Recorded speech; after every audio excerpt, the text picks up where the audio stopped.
personal. Okay, so you guys will know more about these birds.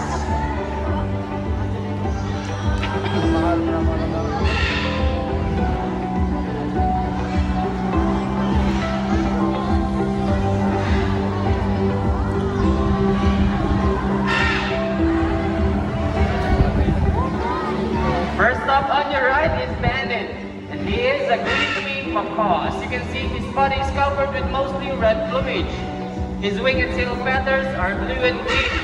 That macaw has a white-naked face, striped with small red feathers. The scientific name of green-winged macaw is Chloropsilus. Alright, Bandit, say hi to them. Hi! Okay, so on your left is Goldie, and she is a blue and gold macaw. Blue and gold macaw has a beautiful shade of blue on their back.